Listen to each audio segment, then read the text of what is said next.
Under 250 3 lipstick കാണിച്ചു തരട്ടെ. അതായത് 250 3 കിട്ടും. ബട്ട് മിനി ലിപ്സ്റ്റിക്സ് ആണ്. ഇതാണ് ഈ ഒരു ഷെയ്ഡ് എല്ലാ skin tone, especially deeper skin tone അടിപൊളിയായിട്ട് ഫ്ലാറ്റർ ചെയ്യുന്ന ഒരു ഷെയ്ഡാണ്. ഇതൊരു പിങ്ക് ലിപ്സ്റ്റിക് ആണ് വിത്ത് ഒരു ബ്രൗൺ അണ്ടർ ടോൺ വരുന്നത്. ആൻഡ് ഇൻസ്റ്റന്റ് എന്റെ ഫേസ് ഒന്ന് ബ്രൈറ്റ് ആയത് കണ്ടു. ഇത് സ്പാനിഷ് കോഫി. ഇതൊരു ഫാറ്റ് മീഡിയം സ്കിൻ ടോൺ നല്ലോണം പോകുന്ന ഒരു ഷെയ്ഡാണ്. കുറച്ചുകൂടെ ഡീപ്പർ സ്കിൻ ടോണിലോട്ട് പോകുമ്പോഴേക്ക് കുറച്ച് വാഷ് ഔട്ട് ചെയ്യും. പിന്നെ ലിപ് ലൈനർ യൂസ് ചെയ്യേണ്ടി വരും. And this is my favourite last ഷെയ്ഡാണ് എക്സ്പ്രസോ മാർട്ടിനി. ഈ ഒരു ഷെയ്ഡ് ഞാൻ ചുണ്ടിൽ നിന്ന് റിമൂവ് ചെയ്യട്ടെ. ഈ ഒരു ഷെയ്ഡ് ലൈറ്റർ സ്കിൻ ടോൺ മാത്രമേ ചെയ്യൂ. ഫെയർ സ്കിൻ ആണെങ്കിൽ മാത്രമേ ചെയ്യുള്ളൂ. മീഡിയം സ്കിൻ കാര്യം നോക്കണ്ട.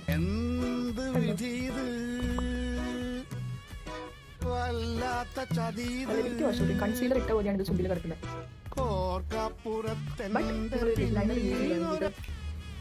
സോ ഞാനൊരു ലിപ് ലൈനർ അതുപോലെ ആ ഒരു ഷെയ്ഡും ഒരു ഗ്ലോസും കൂടെ ഇട്ടപ്പോഴേക്കും ഇത് നമ്മുടെ സ്കിൻ ടോണിനോട് വർക്ക് ആവുന്നുണ്ട്. സോ ലൈറ്റർ ഷെയ്ഡ്സ് ഇങ്ങനെ നിങ്ങൾക്ക് വർക്ക് ചെയ്തെടുക്കാവുന്നതാണ്. 6ന്റെ ലിങ്ക് വേണ്ടവർ ഡിസ്ക്രിപ്ഷൻ ഒന്ന് ചെക്ക് ചെയ്യുക. ഡിസ്ക്രിപ്ഷനിൽ കൊടുത്തിട്ടുണ്ട്. Okay bye.